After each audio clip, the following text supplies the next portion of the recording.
phim lùi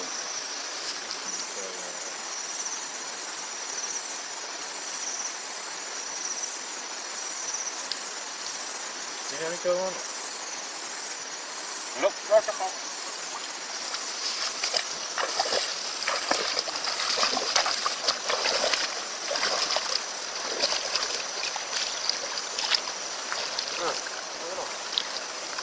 Cái hai trâu nó không? Không biết đâu, không biết ai rồi. Tắt lên nữa.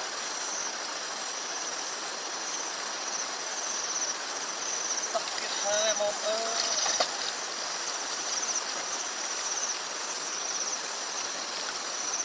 lên mà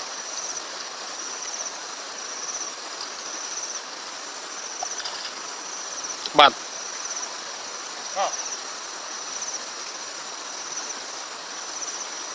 tao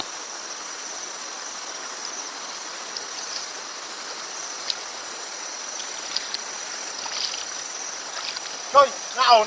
Luôn, làm to. Đâu nó làm to. Quay đâu, có được không đây?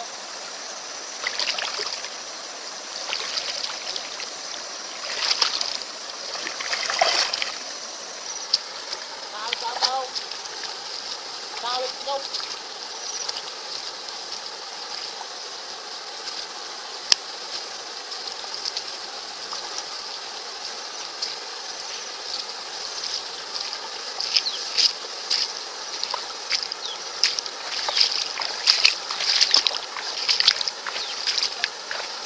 Đó, làm sao?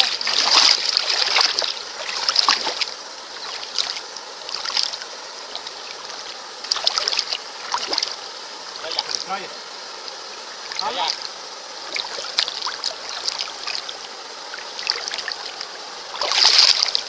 Rồi. Đây. Ba cái hướng. Ba cái hướng.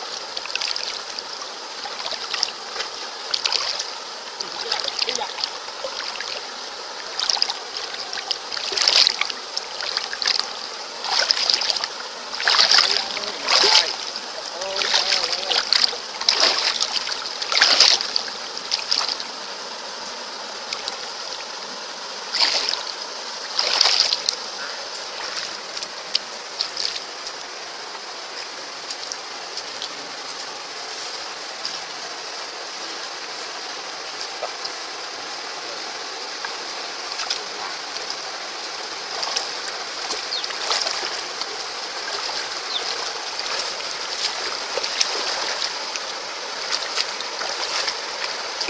Phi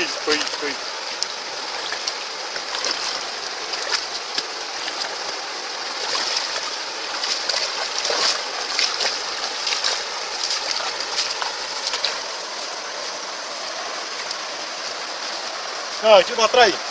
Ủa, hả tao ơi?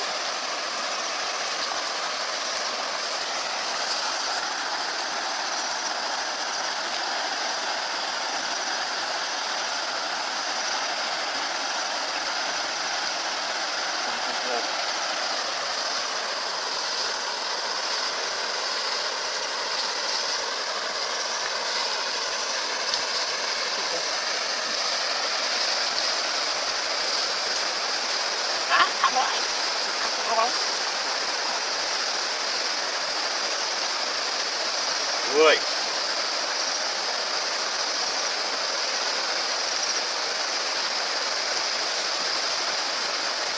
phi này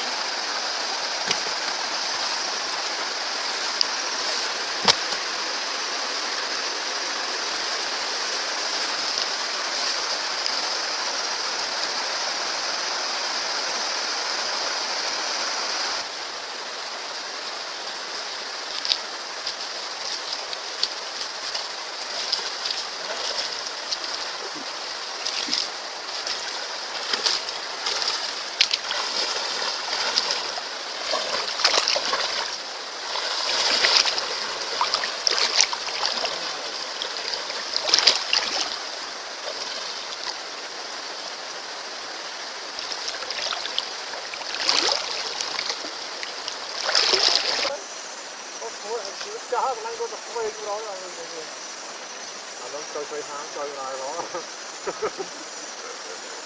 Chơi chơi quá ai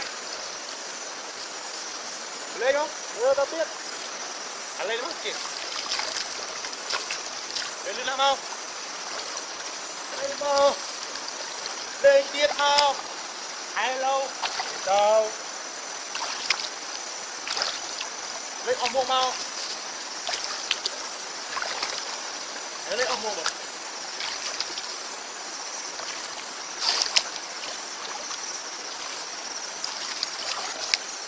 Ồ, một cái phi ớt là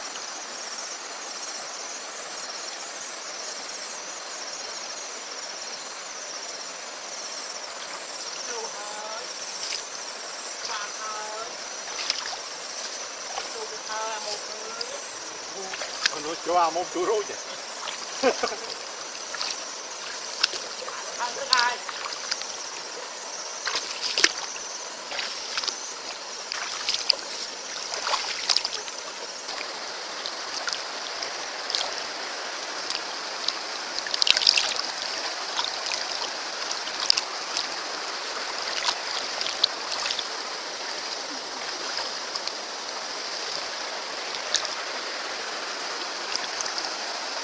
Nó kia nó đây.